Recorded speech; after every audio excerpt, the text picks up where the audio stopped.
Ultim'ora. Attenzione, notizie di oggi dal Napoli. La sfuriata contro il VAR può costar caro a Conte. È a rischio deferimento. Cosa è stato deciso?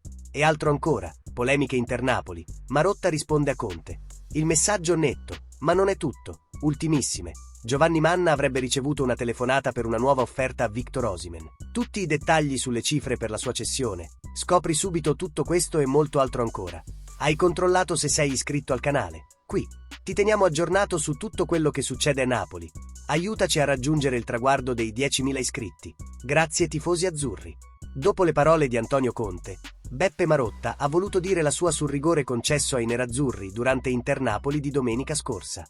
La partita Inter-Napoli è terminata ormai da 2 giorni, ma le polemiche per il rigore concesso da Mariani ai nerazzurri non si placano. Le parole di Antonio Conte nel post-gara, di fatto, hanno scatenato un vero e proprio vespaio di critiche. Il tecnico pugliese, infatti, è stato sia elogiato che criticato per il suo attacco al modus operandi del VAR. Proprio in risposta alle parole di Antonio Conte, dunque, sono arrivate delle dichiarazioni di Beppe Marotta. Il presidente dell'Inter, a margine del premio Lindholm, ha infatti parlato così all'inviato di FC Inter 1908.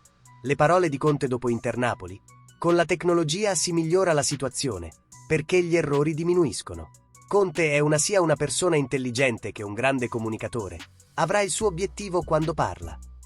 Beppe Marotta ha poi continuato il suo intervento.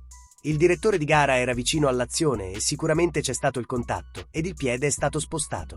Per me era rigore. Poi, ovviamente, si può dibattere sulle metodologie e l'applicazione del VAR, ma la centralità dell'arbitro deve restare prioritaria.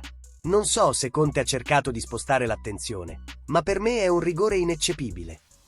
Qual è la tua opinione? Lasciala nei commenti. Ma le novità di oggi non si fermano qui. Secondo Il Mattino, gli arbitri non hanno digerito le parole del tecnico. La procura FIGC potrebbe intervenire. Antonio Conte rischia il deferimento dopo le durissime parole contro il VAR al termine di Inter-Napoli.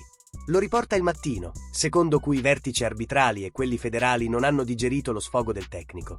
Gli arbitri, in particolare, hanno fatto sapere che il protocollo che contesta Conte non è il loro e che lui è l'unico degli allenatori a non aver partecipato agli incontri formativi per conoscere il regolamento, che viene redatto dall'IFAB e vale per tutti. Lato FIGC, il presidente Gabriele Gravina sarebbe rimasto colpito dalla durezza delle parole di Conte e, in particolare, da quel riferimento ai retropensieri di una volta. Anche per questo si starebbe già muovendo la procura federale e nelle prossime ore potrebbe arrivare il deferimento.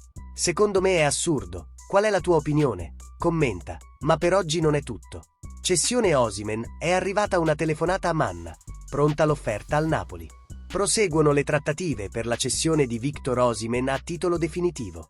L'attaccante nigeriano ha lasciato in prestito il Napoli a settembre per firmare con il Galatasaray e fin qui il suo rendimento è stato estremamente convincente. Tra gol in rovesciata e doppiette, anche in Europa League, i tifosi turchi sono contentissimi di quanto visto fin qui in campo, specie ora che Mauro Icardi ha chiuso anzitempo la sua stagione per la rottura del legamento crociato del ginocchio.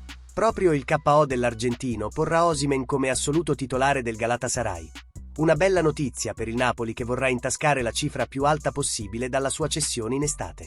L'ex Lille, infatti, resterà in Turchia anche durante il mercato invernale, ma a fine anno vorrà sicuramente cambiare aria. Il suo obiettivo resta la Premier League, ma sono altri club che si sono mossi fin qui per convincere gli azzurri. Victor Osimhen potrebbe addirittura rimanere in Turchia. Difficile immaginare che la volontà del calciatore sia questa, ma i club turchi fanno sul serio.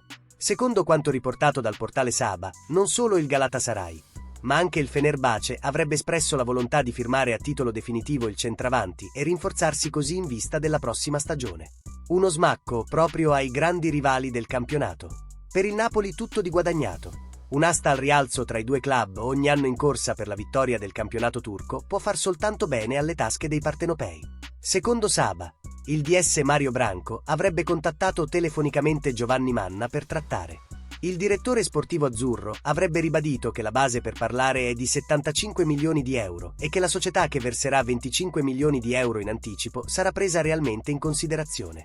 Dalla Turchia riportano il classico interesse di Chelsea, Arsenal e Newcastle, oltre a quello degli arabi. È evidente che la Premier League sia la meta più allettante per Osimhen, che valuterà sì tutte le offerte, ma che ha l'Inghilterra come grande obiettivo da oltre un anno. I prossimi mesi saranno decisivi per capire il destino dell'attaccante e quale cifra riuscirà ad incassare il Napoli, da reinvestire poi in estate per rinforzare ulteriormente la rosa a disposizione di Antonio Conte. Qual è la tua opinione su Osimhen? Lasciatelo nei commenti. Grazie per l'attenzione e a presto con altri aggiornamenti su tutto ciò che accade nel mondo napoletano. Forza Napoli sempre!